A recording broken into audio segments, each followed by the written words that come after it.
আসসালামু আলাইকুম।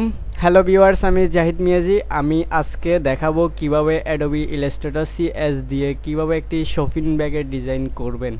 তো শপিং ব্যাগের ডিজাইন করতে গেলে প্রথমে আমাদের কি কি প্রয়োজন হতে হবে। তো আমরা যেহেতু শপিং ব্যাগের ডিজাইন আগে কখনো করি নাই, তো এর জন্য একটি ধারণা নিতে হবে শপিং ব্যাগের ডিজাইন কিভাবে করলে কিভাবে সুন্দর হবে। তো আমরা গুগল থেকে একটু জ্ঞান নিব।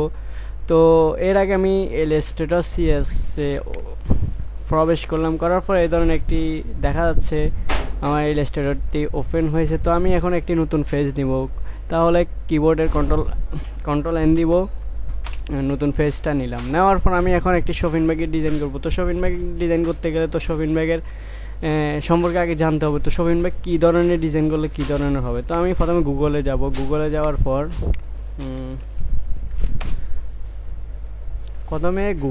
যাওয়ার পর এখানে লিখব শপিং ব্যাগ, ডিজাইন, DESIGN। তো শপিং ব্যাগ ডিজাইন লেখার পর এখানে অনেক ধরনের শপিং ব্যাগ দেখা যাচ্ছে। তো আমার কাছে যে শপিং ব্যাগটি পছন্দ হবে আমি ওই ধরনের শপিং ব্যাগের ডিজাইন করব। তো আমি এখান থেকে একটি শপিং ব্যাগের ডিজাইন দেখে নিই যেটি আমার পছন্দ। তো আমি এই শপিং ব্যাগের কাজ করব। এটি হচ্ছে 2 কালারের কাজ।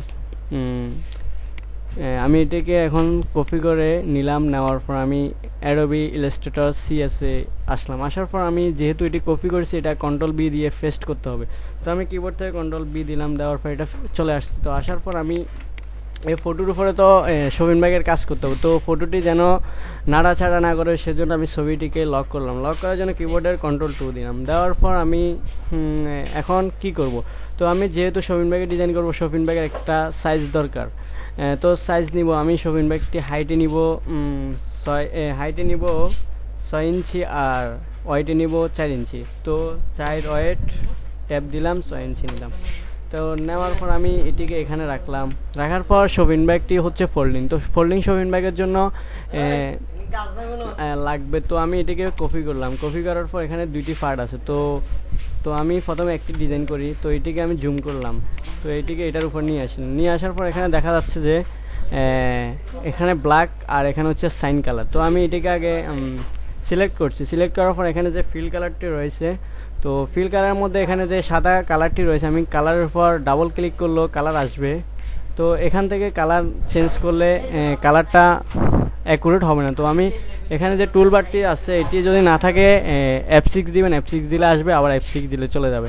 তো আমি টুল বক্স থেকে এখানে যে একটি কালার রয়েছে সাইন কালার, আমি সাইন কালারটি নিলাম। না, এখানে ব্ল্যাক নিতে হবে। তো আমি ব্ল্যাক নেওয়ার জন্য ইয়েলো 0 করে দিছি, সাইন 0 করে দিছি। তো কালো যেটা আছে এটা 100% করে দিচ্ছি। তো দেওয়ার পর আমি এখানে যে ডিজাইনটি রয়েছে আমি অ্যাকুরেট এই ডিজাইনটি করব। তো করার জন্য আমি ফ্যান টুলটি নিলাম। ফ্যান টুলটি নেওয়ার পর আমি ফ্যান টুল এখানে ক্লিক করলাম।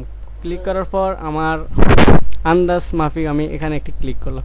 ক্লিক করার পর আবার এখানে একটা ক্লিক করলাম। ক্লিক করার পর আমার এটি সিলেক্ট হয়েছে। তো আমি এটিকে কাটবো। কাটার জন্য এখানে যে ফিল কালারটি রয়েছে আমি ফিল কালারটি নান করে দেবো। করে দেওয়ার পর এখানে অবজেক্টে যাব। অবজেক্টে যাওয়ার পর এখানে ফ্যাথ অপশনটি রয়েছে। ফ্যাথের ভিতর ডিভাইড অবজেক্ট ব্লো আছে, আমি এটাতে ক্লিক করেন। ক্লিক করার পর দেখতেছেন এটা কেটে গেছে। কেটে যাওয়ার পর আমি এটাকে ডাইরেক্ট সিলেকশন টুল নিলাম। ডাইরেক্ট সিলেকশন টুল বাইরে একবার ক্লিক করলাম। ক্লিক করার পর এখানে একটা ক্লিক করেছি। ক্লিক করার পর আমি এখানে একটি ক্লিক করছি। তো আমি শুধু এটা ক্লিক করে এটার মধ্যে একটা কালার দেবো। তো কালার দেওয়ার জন্য আমি টুল বারে যাবো, যাওয়ার পর একটা কালার দেবো। তো আমি যে কালারটি চাচ্ছি এই কালারটি হচ্ছে সাইন কালার। আমি সাইন কালারটি পাইছি। তো আমি দেওয়ার পর এখানে যে স্টক কালারটি রয়েছে আমি কালারটিকে নান করে দেবো। তো নান করে দেওয়ার জন্য এখানে ক্লিক করলাম। তো এটি চলে গেছে। তো আমি এটিকে জুম করে নিলাম। তো জুম করে নেওয়ার পর আমি আমার কোম্পানির যে নামে আমি শপিং ব্যাগটি তৈরি করতে চাচ্ছি ওই নামটা দিব, যে দোকানের নামে শপিং ব্যাগটি। তো আমি এখানে লিখবো, যেহেতু আমার কাছে কোনো অ্যাডভার্টাইজ কোনো নাম নেই, তো আমি আমার নাম দিয়ে করি, JMFSHION ফ্যাশন। তো আমি এই নামটিকে নিলাম। নেওয়ার পর এটিকে কালার দিলাম, সাদা দিলাম। তো জুম করে নিলাম। নেওয়ার পর আমি ফ্যাশন লেখাটাকে নিচে দিলাম। তো এটিকে সিলেক্ট করার পর Ctrl+Shift+C দিলে এটি সেন্টার হয়ে যাবে। তো যাওয়ার পর আমি এটিকে Ctrl+Shift+Alt ধরে এটিকে বড় করলাম। বড় করার পর আমি JM লেখাটিকে কাট করে নিব। তো এক্স দিয়ে কাট করছি, কাট করার পর কন্ট্রোল বি দিয়ে পেস্ট করেছি, পেস্ট করার পর আমি এটাকে বড় করে দিলাম। তো দেওয়ার পর আমি এটিকে একটি ডিজাইন দিব। তো আমি লাল কালার দিই অথবা হলুদ কালার দিই। তো আমি ফন্ট চেঞ্জ করবো, ফন্টে ভালো লাগতেছে না, তো ফন্ট টুলে যাব, ক্যারেক্টার টুলে যাওয়ার পর আমি কিবোর্ডের শিফট ধরে অ্যারো চিহ্ন উপরের দিকে দেওয়ার পর আমি এন্টার দিব। এভাবে করতে করতে আমি আমার নির্দিষ্ট ফন্টটা পেয়ে গেলে যতক্ষণ পাবো না ততক্ষণ আমি এভাবে খুঁজবো। তো আমি ফন্টটি খুঁজে নিতেছি। আচ্ছা, আমার কাছে এটা ভালো লাগছে, আমি এটা দিয়ে করতেছি। তো আমি আবার জেড দিলাম, চলে গেছে। তো এটাকে আমি সাদা কালার দিব, তো সাদা কালার দিলাম। তো এটাকে আমি সবুজ কালার দিব, তো সবুজ কালার দিলাম। তো ফ্যাশন লেখাটি টাইটেল থেকে একটু ছোট হওয়ার দরকার, তো আমি এটিকে কন্ট্রোল শিফট আর এই বাটনটি টিপে আমি ছোট করলাম।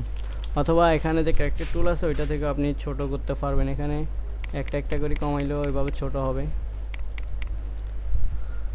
তো ছোট হওয়ার পর আমি এটাকে একটু নিচের দিকে দিব, অথবা এটা সৌন্দর্যের জন্য এটাকে লক করে দিতে হচ্ছে, কারণ এটি ফ্যাশন লেখার উপর এই ম্যাপটি চলে গেছে। তো এটিকে লক না করলে এটি নাটাচাড়া খাবে। তো আমি কন্ট্রোল 2 দিয়ে লক করলাম, এই ফ্যাশন লেখাটিকে আমি বড় করলাম।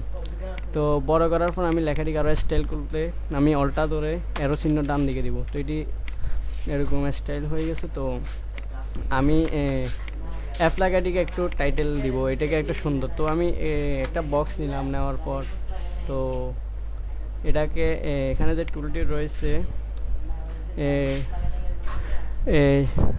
শেয়ার টুল, এই টুলটি আমি নেওয়ার পর আমি এই টুলের এখানে একটা ক্লিক করা থাকবে, যদি না থাকে তো এখানে একটা ক্লিক করার পর আমি এটাকে এভাবে করব।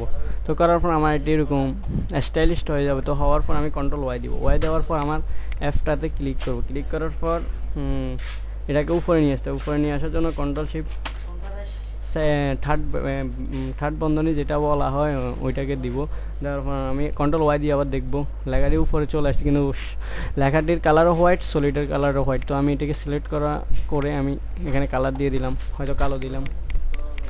তো দেওয়ার পর আমার এই ধরনের একটি স্টাইল হয়ে গেছে। তো ফ্যাশন, তো আমি এখানে অন্য কোনো কালার দিতে পারি, তো এভাবে কালার দিলে ডিজাইন হয়ে যায়।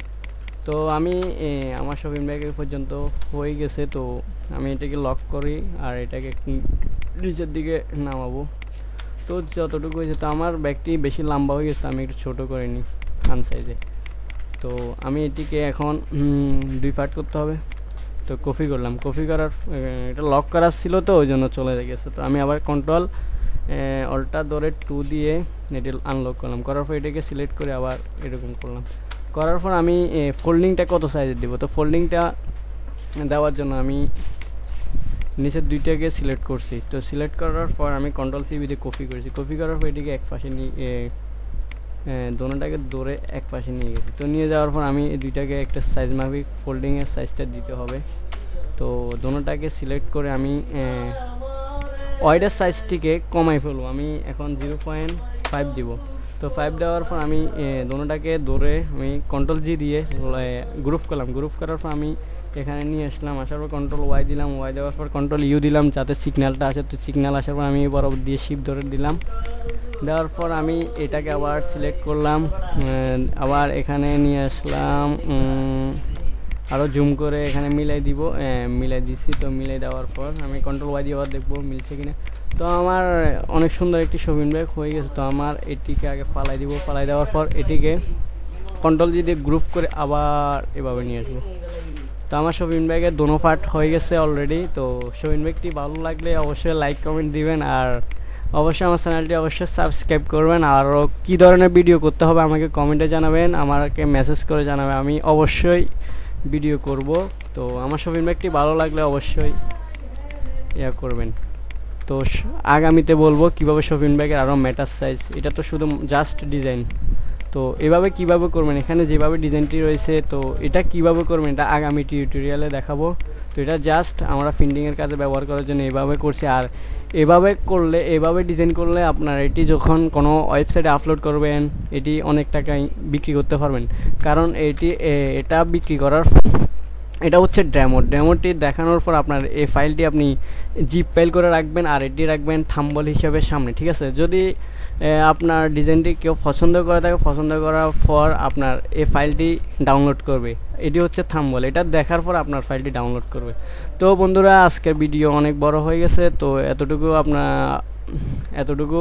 তো অবশ্যই সাবস্ক্রাইব করবেন আর জাহিদ মিয়াজির সাথে থাকবেন। ধন্যবাদ।